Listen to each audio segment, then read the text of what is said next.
평소에는 가려져 있다가 위급한 상황, 어려운 상황이 오면 그 진위가 드러나는 것들이 많이 있습니다.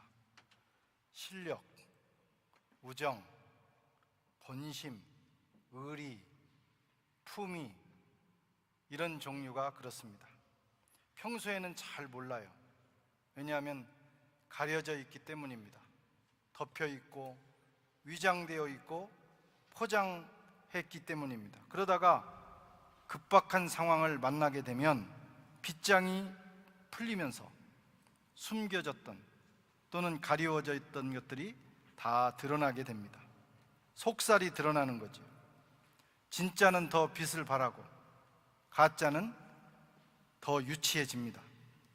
오늘 본문에 가룟 유다가 그런 사람이었습니다. 가룟 유다 12제자에 끼어 있었습니다. 그러나 그는 결정적인 순간, 제자들이 주님 옆에서 가장 주님의 마음을 위로하고 주님께 힘을 드려야 되는 가장 결정적인 순간에 그 정체를 드러내고 말았습니다. 그는 스승을 팔아먹고 또 자기 동료들을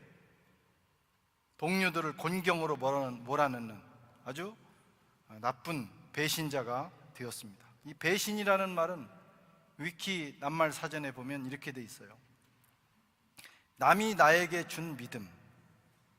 예수님께서 이 가룟 유다에게 믿음을 줬어요. 그를 믿어줬다 이거예요. 또 자기 동료들도 마찬가지였을 겁니다. 그런 믿음, 또 사람으로서 지켜야 될 당연한 도리를 저버리는 것, 이것을 배신이라고 정의하고 있습니다. 가룟 유다가 이 결정적인 순간에 그 길을 걸어가고 있습니다. 그리고 그는 역사상 가장 나쁜 배신자의 심볼이 됐어요. 아이콘이 되었습니다. 유다는 12제자 중에 한 명이었습니다. 오늘 10절에 보면 12 중에 하나인 유다가 이렇게 돼 있어요. 당시에 예수님을 따르는 무리가 많았어요. 수천 명, 수만 명이 늘 주님을 따랐습니다. 그들도 어떤 의미에서는 제자들이라고 할 수가 있어요. 그런데 그 수많은 무리 중에 주님은 70명을 뽑으셨어요. 70인의 제자 그룹이 있습니다. 그리고 70인의 제자 그룹 중에 주님은 12명을 다시 뽑으셔서 이 사람들을 사도라고 칭하셨어요. 사도, 특별한 제자들입니다. 주님께서 정말 신뢰하고 주님께서 원하시는 것들을 다 그들에게 맡기기 위해서 훈련하는 그런 제자 그룹이었습니다.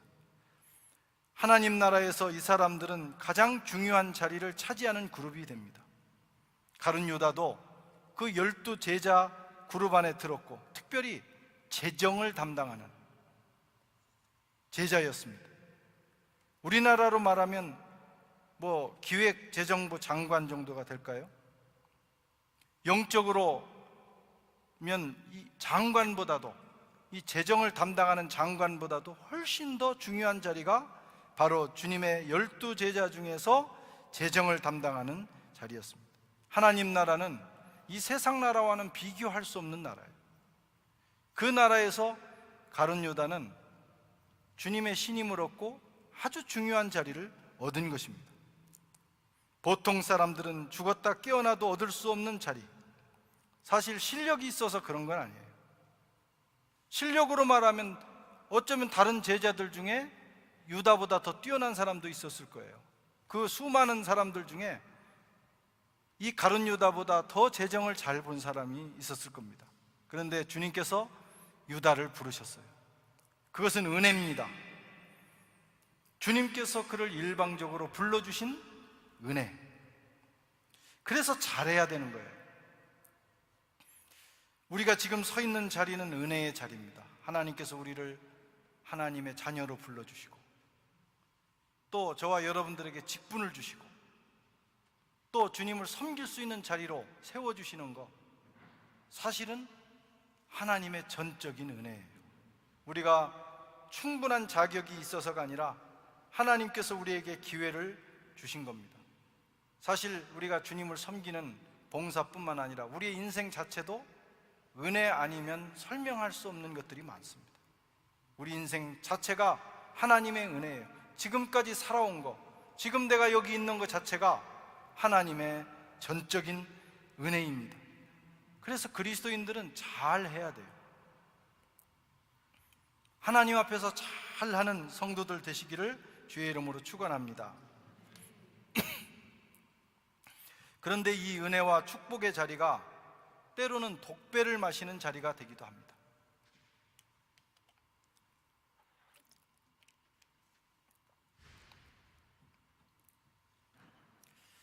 잘하면 정말 최고의 자리지만 잘못하면 한없이 떨어지는 곳이 바로 이 은혜의 자리이기도 합니다. 주님이 주신 은혜와 축복을 잘 관리해야 됩니다. 그 자리가 그렇게 좋은 기회의 자리면서 또 위험한 자리이기 때문에 그런 것입니다. 이것은 교회 일뿐만 아니라 또 우리가 영적 생활뿐만 아니라 일반 사회생활에서도 적용되는 보편적인 진리이기도 해요. 교회나 사회에서, 하나님 나라나 세상에서 적용되는 이치가 바로 그런 것입니다. 우리는 좋은 자리, 중요한 자리에 있을 때 더 감사하고 그걸 소중히 여기고 더 잘하는 훈련을 해야 돼요. 그렇지 않으면 그 자리에 갔던 사람이 나락으로 떨어지면 일어나기가 어려운 것입니다. 지금 우리나라에서 돌아가는 여러 일들을 보면 우리는 그걸 깨닫게 됩니다. 좋은 자리에 올라갔던 사람들, 중요한 것들을 맡았던 사람들이 거기서 잘 하지 못하면 나락으로 떨어지면 일어날 수 없는 형국에 이르게 되는 것입니다. 그 자리를 감사하고 더 조심히 관리하고 또 사명을 철저하게 감당하고 자기들을 세워준 하나님과 또 사람들에게 누가 되지 않도록 최선을 다해야 합니다. 성공했을 때 잘해야 합니다. 남들보다 더 잘 나갈 때 더 잘해야 합니다. 노블레스 오블리제입니다. 중요한 자리에 있는 만큼 책임도 큽니다. 높이 올라간 만큼 떨어지는 낙폭도 큰 것입니다. 몸가짐을 잘하고 말을 조심하고 판단과 행동을 조심해야 합니다. 특별히 은혜 받은 사람들, 하나님 앞에 하나님께서 불러주신 사람들은 이런 삶을 살아야 하는데 오늘 이 가룟 유다는 그렇지를 못했어요. 그 수많은 사람들 중에서 그가 은혜를 입어 주님의 12제자 사도 12사도 중에 들어갔는데 그만 그 자리를 그는 지키지 못했습니다. 왜 못 지켰을까요? 자기 마음 관리를 못했기 때문입니다. 가룟 유다가 처음부터 태어날 때부터 운명적으로 그런 사람은 아니었을 겁니다. 사람마다 차이는 있지만 처음부터 나쁜 사람은 없어요. 어린애가 태어나가지고 나는 나쁜 짓 하면서 살다가 죽을래 그렇게 결심하는 애들은 없어요. 그런데 살아가면서 이런 일 저런 일을 겪으면서 이런 이유 저런 이유로 상태가 나빠진다 이거예요. 그러다가 오늘 가룟 유다와 같은 인생도 되는 것입니다. 상태가 점점 악화되도록 놔두면 그렇게 되는 거예요. 유다는 자기 관리를 실패했습니다. 특별히 자기 마음 관리를 실패했어요. 사탄이 그를 찍었어요. 왜 찍었을까요? 그가 빈틈이 있었기 때문일 것입니다. 그래서 그에게 예수를 팔려는 생각을 자꾸 집어넣었어요. 그러나 그는 그것을 거부하지 못했습니다. 누가복음 22장 3절에 보면 12 중에 하나인 가룟이라고 부르는 유다에게 사탄이 들어가니 사탄이 들어가 버렸어요. 사탄이 어떻게 들어갑니까? 사탄은 우리에게 생각을 통해서 들어갑니다. 자꾸 나쁜 생각을 집어넣는 거예요. 마귀가 벌써 시몬의 아들 가룟 유다의 마음에 예수를 팔려는 생각을 넣었더니, 예수를 팔려는 생각을 자꾸 넣는 것, 이게 지금 사탄이 들어가려고 시도하는 것입니다. 여러분, 우리의 생각은 사탄이 들어오는 통로입니다. 또 우리의 생각은 하나님의 축복이 들어오는 통로기도 해요. 우리의 생각을 어떻게 하느냐, 어떤 생각을 가지고 살아가느냐 하는 것이 대단히 중요합니다. 사탄은 우리를 공격할 때 우리가 인격적 존재고 우리가 하나님의 자녀이기 때문에 그냥 막무가내로 할 수는 없어요. 그런데 사탄이 역사하는 방법이 있어요. 우리 속에 생각을 자꾸 집어넣어서, 그래서 한 번, 두 번 자꾸 집어넣다가 보면 우리가 그 생각에 붙들릴 때가 있어요. 그래서 그 생각을 받아들이게 되면, 내 마음이 받아들이게 되면 사탄이 들어오는 문을 활짝 여는 것이에요. 사탄의 역사는 생각을 통해서 일어납니다. 너 돈 쉽게 벌고 싶지? 아주 간단해. 은자 30냥 그냥 한번 눈 딱 감고 너네 스승 있는 데만 가르쳐주면 돼. 한 번만 배신하면 돼. 그러면 한몫 잡을 수 있어. 자꾸 그런 생각을 주는 거예요. 사람들이 제의하고 또 그것을 자기가 자꾸 생각하게 되고, 그때 물리치면 되는 겁니다.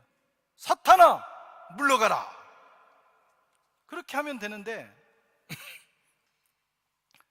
그냥 그 생각을 계속 한 거죠. 그러다가 1차 방어벽이 무너졌습니다. 사탄에게 문을 열어줬습니다. 여러분, 사탄을 이기는 길은 물리치는 거예요. 그런 생각이 오면 내가 예수 이름으로 명하노니 이 악한 사탄아, 이 나쁜 아이디어를 가지고 떠나가라, 이렇게 명령하면 그 생각이 딱 거기서 멈추게 됩니다. 물리치는 용기가 있어야 돼요. 또 분별하고 물리쳐야 됩니다. 이게 사탄의 생각인지 아니면 하나님께서 주시는 생각인지 내 자연인의 생각인지 이것을 분별하는 지혜가 있어야 합니다. 그리고 사탄의 생각으로 판단될 때는 물리치면, 아주 명령하면 우리에게는 영적 권세가 있기 때문에 그 사탄이 깜짝 놀라가지고 그 생각을 가지고 떠나가게 되는 겁니다. 그런데 많은 사람들이 이 생각의 문을 열어줍니다. 이 생각의 문이 열어주는 이유가 여러 가지가 있어요. 그 중에 하나가 사람이 화가 났을 때, 갑자기 어떤 화가 나는 상황이 와가지고 그 감정이, 화라는 감정이 자기의 속에서 한번 들끓을 때, 그때 자기 컨트롤이 안 되는 거예요. 조심해야 합니다. 흥분했을 때, 술에 취하거나 마약에 취해서 생각을 통제하는 기능이 무너졌을 때 사탄이 들어오는 거예요.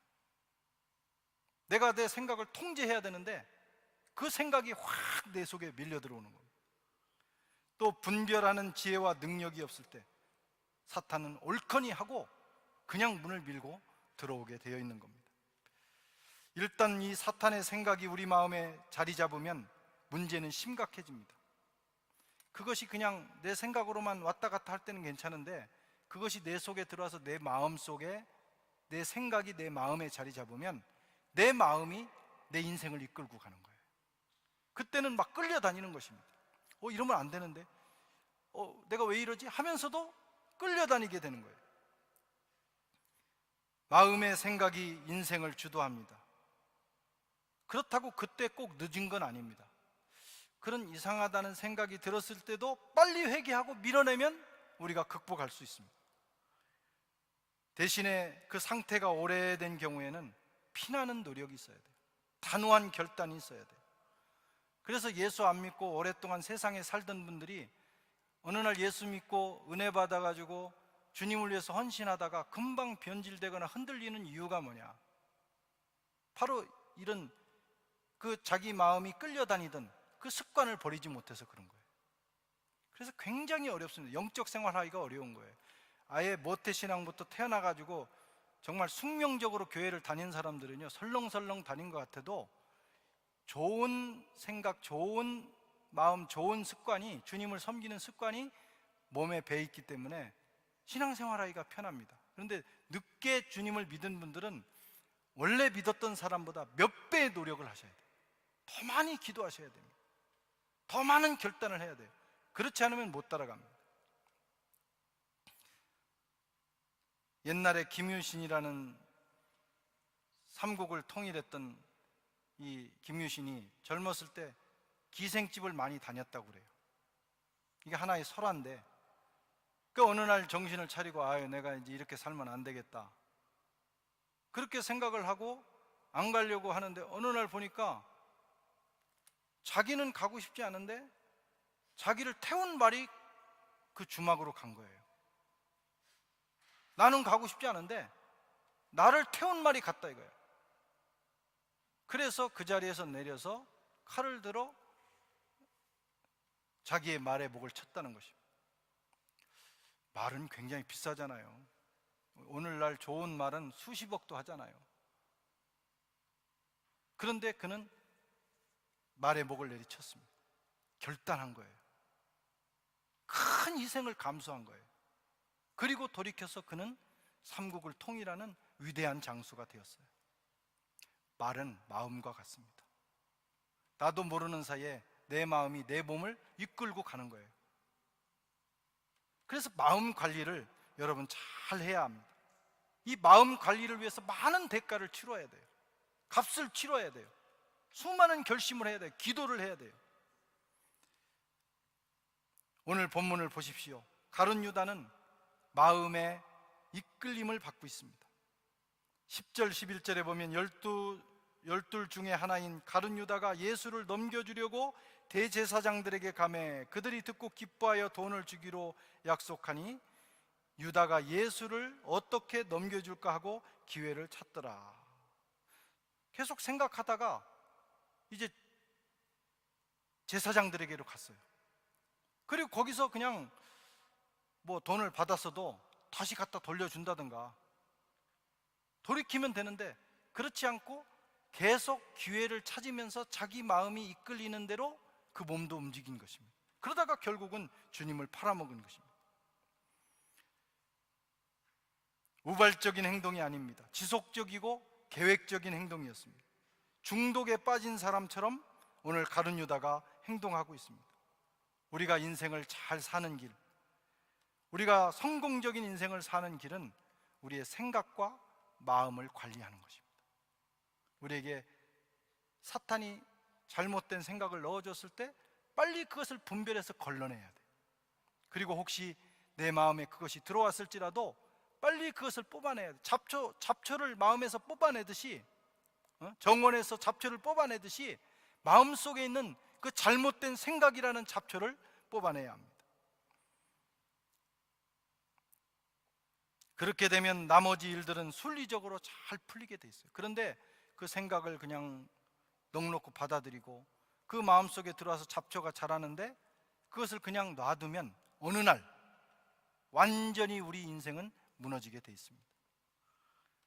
잠언 4장 23절에 모든 지킬 만한 것 중에 더욱 내 마음을 지키라. 생명의 근원이 이에서 남이라 말씀하고 있어요. 이것이 지혜입니다. 마음을 지키는 거. 여러분, 우리가 마음 못 지켜서 망한 사람들이 참 많습니다. 마음을 지켜야 돼요. 오늘 가룟 유다도 마음을 지키지 못했습니다. 유다는 돌이킬 수 있는 기회가 있었습니다. 19절 20절에 보면 그들이 근심하며 하나씩 나는 아니지요 하고 말하기를 시작하니 그들에게 이르시되 열둘 중에 하나 곧 나와 함께 그릇에 손을 넣는 자니라. 그리고 주님이 그릇에 손을 넣는데 거기에 가룟 유다가 손을 넣고 있었어요. 같이 넣었어요. 그 자리에 앉아있는 사람들 중에 하나가 팔고 손을 넣는 자가 판다고 주님이 지목하셨는데 자기가 바로 그 사람인데, 사실 주님이 그렇게 말씀하신 것은 가룟 유다에게 기회를 준 거죠. 그런데 그는 그 기회를 놓쳤습니다. 깨닫고 돌이키면 살아나는데 유다는 주님이 하신 말씀이 자신을 향하고 있다는 사실도 아마 직감했을 거예요. 내가 왜 손을 놓고 있지? 주님이 어떻게 내 마음을 아셨지? 그럼 거기서 안 했으면 좋은데 그냥 그 길로 나가서 주님을 팔았습니다. 기회를 저버린 것입니다. 가룟 유다가 예수님을 배신하지 않았다면 어떻게 십자가의 구원 사건이 일어났겠는가? 그것은 필연이었다. 가룟 유다는 희생양이었다. 많은 사람들이 가룟 유다 입장에 서서 얘기를 합니다. 어쩔 수 없었던 거 아니냐? 그거 없이 어떻게 예수가 죽었겠느냐? 그러나 예수님은 가룟 유다 없이도 대속자의 길을 가시는 거예요. 가룟 유다가 배신하지 않아도 누군가가 배신할 수 있는 것이고, 아무도 배신하지 않아도 주님은 그 길을 가실 거예요. 우리는 자꾸 남을 탓합니다. 어쩔 수 없었다고, 나는 그걸 선택할 수밖에 없는 상황이었다고, 운명이었다고, 숙명이었다고. 하지만 그렇지 않습니다. 내가 선택한 것입니다. 내 마음을 지키지 못한 것입니다. 내 생각을 지키지 못한 것입니다. 한평생 살아가면서 실수 한 번 안 하고 살 수는 없어요. 우리가 사람이니까 누구든지 실수합니다. 우린 세상에 어떤 일이 일어나면 막 그 사람을 향해서 자기는 의로운 것처럼 돌을 던지고 이야기하지만 실제로 우리도 다 그런 길을 걸어가는 사람들이에요. 이 세상에 의인은 없나니 하나도 없습니다. 다 50보 100보예요. 그 사람이 그 사람이에요. 우리도 그럴 수 있습니다. 그러나 우리가 가룟 유다와 달라야 되는 것은, 우리가 비록 어떤 순간에 넘어졌을지라도 빨리 돌이켜서 회개하고 바른 길을 선택하는 것입니다. 그 길을 선택하면, 아유, 너는 지난번에도 그러고 이번에도 그러니 너는 안 된다, 제낀다, 주님 그렇게 말씀하시지 않아요. 주님은 1000번 만번이라도 회개하고 돌아오는 자를 품어주시고 맞아주시고 세워주시는 것입니다. 그 길밖에는 길이 없어요. 우린 다 연약하니까 다 넘어질 수밖에 없어요. 생각이 다 좋은 생각만 할 수 없어요. 우리 마음속에 잡초가 지금도 자라고 있어요. 그 잡초 때문에 넘어질 수도 있어요. 그러나 크리스찬과 유다가 다른 것은, 유다와 우리가 다른 것은, 똑같은 죄인이라도 우리는 이 기회를 놓치지 않는 사람이 되어야 된다는 거예요. 그렇게 주님 앞에 돌아가면 주님은 자비와 긍휼이 넘치셔서 과거를 묻지 아니하시고 용서하시고 덮어주시고 회복시켜주시고, 그리고 전과 다른, 전혀 다른 새로운 인생을 허락해 주시는 것입니다. 사랑하는 성도 여러분, 가룟 유다, 사실 가룟 유다는 우리가 가룟 유다일 수도 있어요. 우리가 그 자리, 그 시대에 살았다면 우리가 그 자리에 서 있을 수도 있었을 것입니다. 그러나 그는 경고와 기회를 저버리는 바람에 배신의 아이콘이 되어 태어나지 않았으면 좋을 뻔한 인생이 되었어요. 21절에 보면 인자가 자기에게 대하여 기록된 대로 가거니와 인자를 파는 그 사람에게는 화가 있으리로다. 그 사람은 차라리 나지 아니하였다면 자기에게 좋을 뻔하였느니라. 세상에서 가장 불행한 인생이 되었습니다. 그런데 그 가룟 유다와 우리가 다르지 않다는 거예요. 우리도 회개하지 않고 자기 마음 관리하지 않고 생각을 관리하지 않으면 우리도 그 길을 갈 수밖에 없는 존재라는 것입니다. 생각의 문을 지키고 마음의 정원을 잘 가꾸어서, 비록 우리가 부족한 사람들이지만 주님의 제자로서의 길을 끝까지 걸어가는 사랑하는 우리 선한교회 성도님들 되시기를 주의 이름으로 축원합니다. 하나님 아버지,